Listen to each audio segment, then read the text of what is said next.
Nobody died in the Holocaust either. No. That's the truth. Yeah. It should happen. 6 million Jews should die right now because they cause all the problems in the world, but it never happened. What? What? Okay, so if you aren't over the age of 50, you might not know exactly who Roseanne Barr is, exactly what she used to do.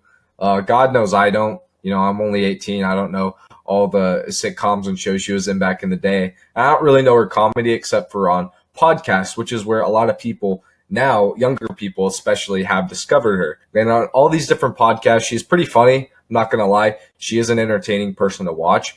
But she's a little bit crazy. I mean, she has a record of running for president, supporting Donald Trump and the Green Party. Just a lot of stuff that doesn't make sense. And on top of that, she's a huge, huge supporter of Israel, which I think is weird for someone who advertises herself. As you can see, Roseanne Barr is America. People in America are growingly critical of Israel, which I don't think she understands because she's a boomer. A lot of old people don't understand this. But anyway, so she's sort of gone off into the deep end. She's started calling Tucker Carlson Shia Tucker. As you can see, she's completely losing her mind. Which she does very frequently. Unfortunately, as you get older, you start to get dementia. You start to get to a lot of issues. So yeah, I don't know what the fuck she's tweeting about half the time.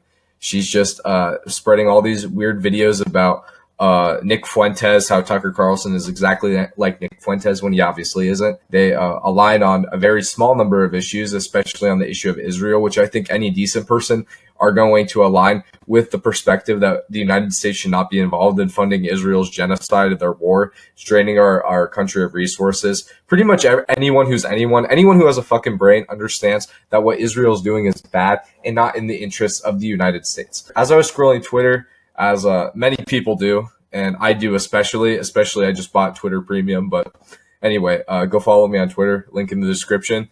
But so yeah, I was just looking at some of the crazy stuff that she was talking about, calling Tucker Carlson a Shia agent. She was making another crazy tweet, just conspiring that all these MAGA America First, all these America First accounts, not MAGA because MAGA is controlled now.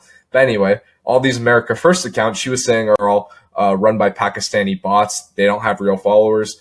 And which is ironic because Israel has been caught doing a bunch of misinformation operations. They've been caught paying $7,000, etc., etc. You guys know the drill. So I saw her make this tweet. Imagine trying to destroy America and MAGA and turning your back on the Bible just to impress your Pakistani fake Nazi bot followers. I don't know what this was in reference to. I mean, I don't know what she's referencing half the fucking time. So I just said simply back to her, get off the internet, old hack. You know, clearly tongue in cheek. I do like her, but she does need to get off the internet. She needs to go be with her family. I don't know what the fuck she's doing on here every single day. She needs to go outside. You know, the world isn't out to get her. That's all I was saying. She just needs to get off the internet, you know, enjoy life. There's much more to life than the internet. So in response, as you can see, Roseanne, she goes off on me, you know, a 200 follower Twitter account. I think I have 2 YouTube subscribers. So subscribe to me on YouTube too if you haven't already. Follow me on Twitter, which I think I already said, but it's okay. All self-promo is good. But anyway, so she quote tweets me and says, and miss the glory of watching it all crumble down around Nazi retards. Never. So again, I don't know what she's talking about. The internet's not going anywhere soon. She's just losing her fucking mind, all caps. So yeah, I click onto her profile. All right, so a couple really good points were made on this tweet thread, which is the reason why I'm going over this like really stupid fucking Twitter beef, is because so I was scrolling through, you know, I'm engaging, of course, forgive me, I'm just like everybody. I love to argue with dumbasses in the comments, but so yeah, a couple people, I don't know if I can find the tweet, but a couple people made some really good points. Essentially what they were talking about, which is why I wanted to make this video, was because people were making the point that, well, if you just simply call people Nazis, which is what the left has been criticized for years, for calling people Nazis, which is now happening to people like Tucker Carlson, who question the U.S. relationship with Israel.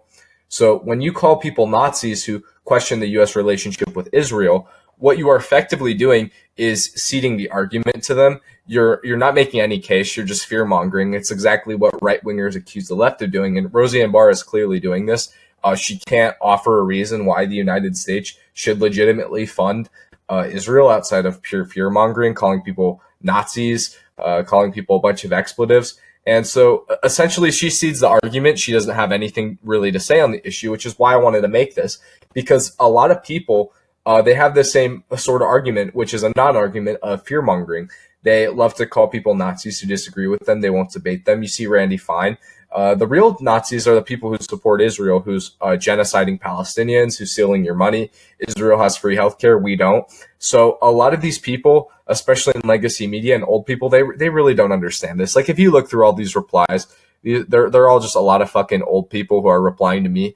And the people who are agreeing with me are a lot of young people. So it really just shows the divide between people like Roseanne Barr and people like me, people who are more my age, of how we see Israel. Because the people like Roseanne Barr, who are going on fucking psychotic tirades, calling people like Tucker Carlson Nazis for just simply pointing out questions, making observations, these are not the people who are going to survive in the new media and political landscape, okay? Roseanne Barr is not going to survive if she keeps on being a fucking lunatic, not knowing what she's saying, losing her mind, and just calling people Nazis. Ben Shapiro does the same thing. A lot of these people, they don't have good arguments, so what they resort to is name calling. It's what the left has been accused of for years. And so people like Roseanne, a lot of her old followers, they need to get with the times, okay? The arguments for Israel are failing. When they want to deplatform you, when they want to put you on blast, when they want to do a lot of this stuff, it's because they're losing the argument. They're not winning the argument when all you see are a bunch of fucking people. I think that was in the other post. I mean, they're not winning when they're generating AI videos of you becoming a clown, okay? They don't have any non-arguments. When they're lecturing you over here, that's not an argument either. And some people might criticize me, say, get off the internet, you old hag.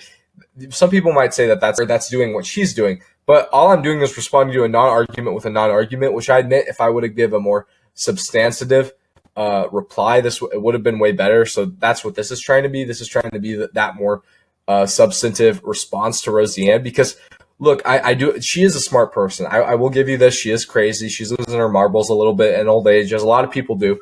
But I do think that she is a smart person. And so whenever people just say non-arguments like this, it does make people mad. It does have people respond like I did. So I hope this can be a more substantive reply to Roseanne, which is the fact that, cancel culture, calling people Nazis, doing these sort of things, it doesn't mean you're winning the argument. It doesn't mean that you're a strong person. That's pretty much what I wanted to talk about in this video. So if you like this sort of video, I'm a journalist. I do a lot of writing. You can check out my articles by following me on Twitter. Thank you guys for listening to this video. Please subscribe.